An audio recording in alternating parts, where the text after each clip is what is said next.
नमस्कार साथियों, Suryanagari unique law classes के यूट्यूब चैनल पर मैं डॉक्टर उर्मिला राठी आपका हार्दिक स्वागत और अभिनंदन करती हूँ।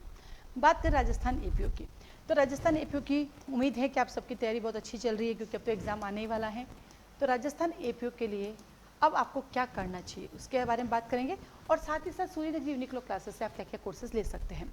सबसे पहले आते हैं कि अब आपको डेली रिविज़न करना चाहिए। डेली रिविज़न किसका करना चाहिए? माइनर एक्ट का और एज वेल एज ग्रामर का। ये दो चीज़ें ऐसी हैं जो आपको रोज की रोज करनी है, और कितने कम टाइम में करनी है? सिर्फ 2 आवर। 2 आवर आपको इसको देना है, और इस 2 आवर में 1+1 1 घंटा हिंदी ग्रामर, 1 घंटा इंग्लिश ग्रामर। फटाफट देखना आपको है क्या। विलोम शब्द आप कर सकते हो, उपसर्ग आप कर सकते हो, संधि विच्छेद भी आप कर सकते हो। उसके बाद आती है वाक्य शुद्धि, एक बार पढ़ लो फिर समझ में आ जाती है कि क्या गड़बड़ है। फिर आता है शब्द शुद्धि, उसको आप कर सकते हो। तो इतने, और लिगर शब्दावली, लिगर शब्दावली फिक्स कर लो, मैं इतना ही करूँगी। जो क्या उसी को रिविजन करना। आप क्या करते हो? रोज़ नए वर्ड देखते हो, तो पुराना तो भूल गए ना, आपको याद ही नहीं रिकमेंडेशन क्या है, आपको पता ही नहीं कम्युनिकेशन क्या है। जो क्या वो फिक्स हो, मुझे इसी को रिवाइज करना। उससे क्या होगा, जब वो उसके बारे में पता है तो जब 4 वर्ड आएंगे तो अपना 3 का मीनिंग आपको पता होगा, तो चौथा आंसर निकल जाएगा। ठीक है, ठीक वैसे ही आपको इंग्लिश ग्रामर भी डेली करनी चाहिए। और हो जाता नहीं होता है, आपको लगता है मैं इंग्लिश में वीक हूँ तो इंग्लिश 2 घंटे कर लो, इसको 1 घंटा कर लो। आपको लगता है मैं हिंदी में वीक हूँ तो इसको 2 घंटा कर दो, इसको 1 घंटा कर लो। ऐसे करके आपको डेली करना है। फिर आता है लॉ, मेजर एक्ट। दूसरा हमारे पास टारगेट रहता है मेजर एक्ट। मेजर एक्ट हमारे पास 6 हैं।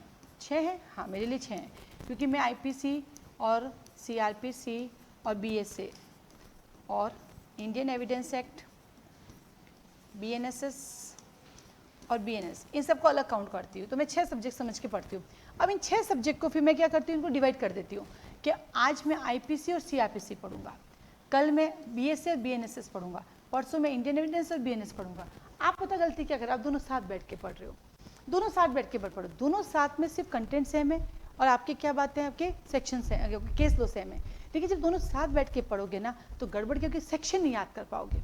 इससे अच्छा है कि दोनों को अलग अलग डेज पे पढ़ो, तो उससे क्या होगा, कंटेंट का डबल रिवीजन हो जाएगा। कल भी पढ़ा, आज भी पढ़ा, वो रिवीजन हो जाएगा। और चाहे डिफरेंट है वो हाथ पेन से लिख दो कि भैया इसमें ये, इसमें, क्योंकि एग्जाम तो आपको देने जाना है। मुझे तो पढ़ाना होता ना, इसलिए मैं एक साथ 2 रिकॉर्डिंग नहीं करती, कि आपको तो एग्जाम खुद के अंडरस्टैंडिंग के लिए तो कर ही सकते हो, कोई मना तो आपको है नहीं। तो ऐसे करके डिवाइड करो। तो 1 महीने में ऐसा टारगेट करो कि ये वाला कोर्स 30 बार हो जाए, ये वाला कोर्स 15 बार हो जाए, और ये वाला कोर्स 15 बार हो जाए। अगर आपने इतना कर लिया तो आपका प्री निकल जाएगा। ठीक है, तो डेली आपको ये करना होगा। अब जैसे में आप पढ़ने बैठते हो, कभी यूट्यूब चला लिया, यूट्यूब पे खुल गए, कभी इंस्टाग्राम में चले गए, कभी घर में कोई बीमार हो गया, आपको हॉस्पिटल जाना पड़ा, कभी आप खुद बीमार हो गए, कभी घर में गेस्ट गए। ये सब हमारे जीवन में साथ साथ चलेंगे, इनको तो आप इग्नोर नहीं कर सकते, क्योंकि सिर्फ 100 बच्चे ऐसे होंगे, आज 50,000 फॉर्म भरे गए जो बिल्कुल फ्री है, जिनको कोई डिस्टर्बेंस नहीं है। बाकी हम सबके जीवन में समस्याएं, तो उन समस्याओं को इग्नोर करते हुए अपना समय निकाल के इसको डेली रिवीजन करना है, तो हो जाओगे सेलेक्ट। बाकी आज पढ़ा, 2 दिन रुके, हाँ तो आप डिमोटिवेट हो जाए तो मैं क्या करूँ? तो आपको बार बार मोटिवेट करने के लिए कोई नहीं आएगा। बार बार किसी का वीडियो सुनने का मतलब नहीं, बार बार किसी के स्टेटस देखे टाइम से, खुद से मोटिवेट हो कि भैया मुझे एक सरकारी नौकरी चाहिए। यदि मेरी नौकरी लग गई, मैं सफल हो जाऊंगी, मेरा जीवन सेफ हो जाएगा, मेरे पास एक सैलरी आ जाएगी, मेरे पास करने को काम होगा, मैं दिन भर बिजी रहूंगी, सुबह 10 बजे अपनी नौकरी पे जाऊंगी, शाम को 6 बजे आऊंगी, मुझे रोज़ लोगों के साथ बैठ के इधर उधर की बातें नहीं करनी पड़ेगी, और सबसे बड़ी, मैं अपने आप में फाइनेंशियली इंडिपेंडेंट होंगी, मुझे किसी से पैसे नहीं मांगने। यही अपने आप के लिए मोटिवेशन मंत्र है। अपने आप को मोटिवेट होकर फिर से पढ़ने लग जाओ।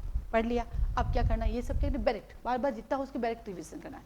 अब आपको आता है मैडम बैरेक्ट में कौन सा सेक्शन छोड़ना है, कौन सा मैं पढ़ूँ, कौन सा केस लो आएगा, किस लाइन को मैं ध्यान रखूँ, ये मुझे नहीं पता है। मैं पढ़ तो बहुत रही हूँ पर मुझे ये सब दिखाई नहीं दे रहा है। तो उसके लिए आप क्या कर सकते हैं, सूर्यनगरी यूनिक लॉ क्लासेस, जिसको शॉर्ट में SULC कहते हैं, यहाँ पर एक मैराथन बैच चल रहा है।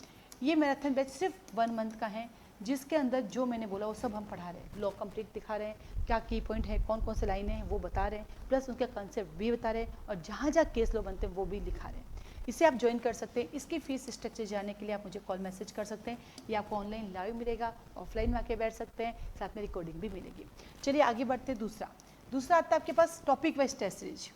टॉपिक वाइज, जैसे कि आपको लगता है कि मुझे आईपीसी के टेस्ट पेपर चाहिए, तो आईपीसी के 2 टेस्ट पेपर मिलेंगे, एक में 100 क्वेश्चन और दूसरे में भी 100 क्वेश्चन, 2 पेपर मिलेंगे। ये जो 100 क्वेश्चन है ये कंप्लीट कहीं मिलेगा, पहले 100 भी कंप्लीट का, दूसरा 100 भी कंप्लीट का, सेक्शन वाइज करेंगे तो फिर तो सही हो जाएंगे आपके, मतलब ही नहीं रहेगा।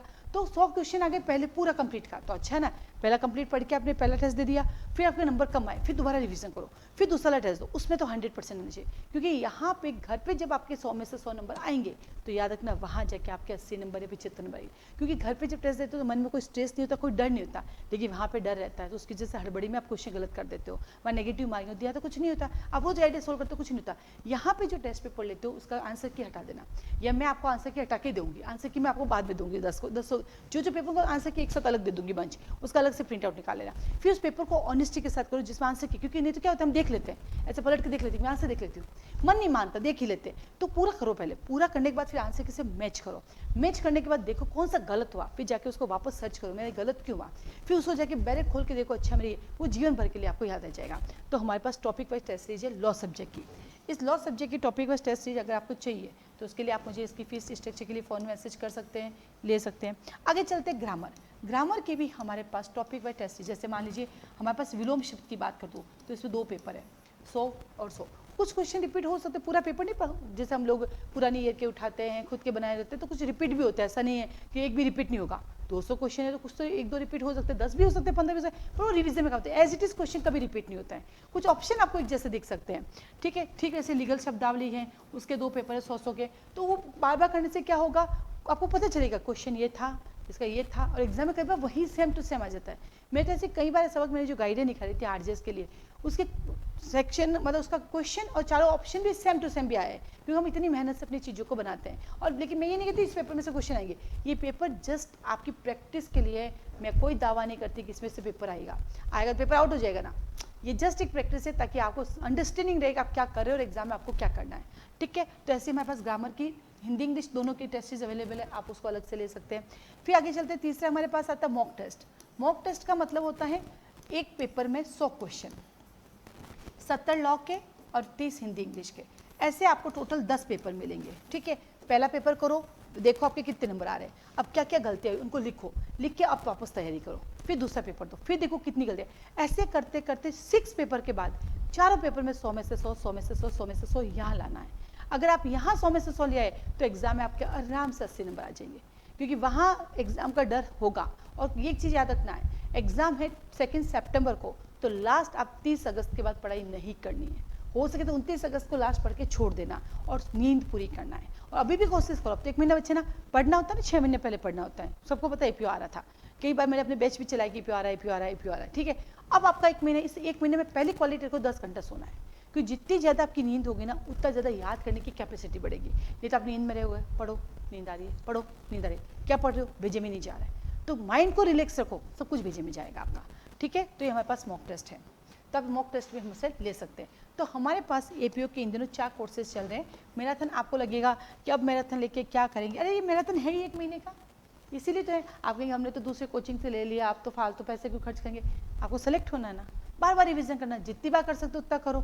ये इसमें सब कुछ है, आपको अगर इसका फ्री वीडियो देखना है तो क्या करना, आप जाना हमारे ऐप पर, वहाँ जाना एपीओ मैराथन बैच में, वहाँ पे हमने जो क्लासेस लिए उनमें 2 वीडियो हमने फ्री छोड़ रखे हैं, मतलब उसका कोई फीस नहीं लगेगा, पैसा नहीं लगेगा, आप ऑन करते आपको वीडियो मिल जाएंगे, वो ऑटोमेटिक आपके खुल जाएंगे, सिर्फ 2 ही खुलेंगे, उसके बाद पैसा मांग लेगा वो, वहाँ से आपको आइडिया लग जाएगा हम कैसे पढ़ा रहे हैं, कैसे याद करा रहे हैं, कैसे कंसेप्ट क्लियर करा रहे हैं, और कैसे आप 1 महीने उसको कर सकते हैं, ठीक है। और बाकी के लिए आपको जो भी फीस स्ट्रक्चर चाहिए, आपको लगता है लेना है, सब कुछ PDF फॉर्म में मिलेगा, डोंट वरी, आप सबका प्रिंट आउट निकाल सकते हैं।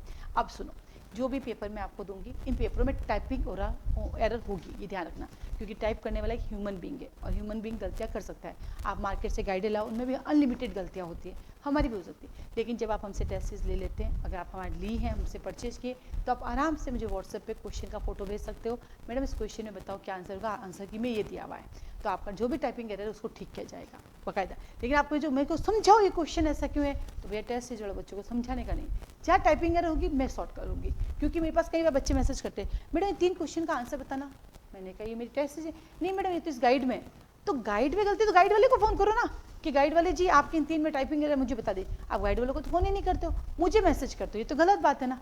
अगर आप एक एडवोकेट हो और मैंने आपसे सलाह लेने के लिए फ़ोन करूँगी, कोई क्लाइंट करेगा, फीस नहीं देगा, 10 बार सलाह के लिए आप क्या कहोगे, वकील साहब हूँ मैं, घर चलाना है, फ्री के लिए कहीं और जाइए, मैं तो फीस लेता हूँ, सिंपल सी बात है। तो उसके लिए परेशान ना करें मुझे, क्योंकि आप भी एक एडवोकेट हैं और बार बार कोई आपसे सलाह लेने आएगा फ्री में, आप भी नहीं दे पाओगे, क्योंकि आपका घर चलेगा आपकी क्लाइंट की फीस से, अन्यथा नहीं चलेगा। ठीक वैसे मैं भी कोचिंग चलाती हूँ, तो भैया मेरे मॉक टेस्ट में क्या गड़बड़ दिखे, आपने मॉक टेस्ट परचेज कर रखा है मुझसे, डेफिनेटली इज माई ड्यूटी कि मैं आपको उसका टाइपिंग एरर ठीक कराऊंगी। अन्यथा दूसरी किताबों में कई टाइपिंग एरर है, उसको ठीक करने के लिए मुझे ना भेजें, क्योंकि आपको बुरा लगेगा, डेफिनेटली लगना भी चाहिए, मैं मना कर रही हूँ, लेकिन मुझे आपसे ज़्यादा बुरा लगना चाहिए कि आप मुझे टाइम वेस्ट करते हो मुझे मैसेज करके।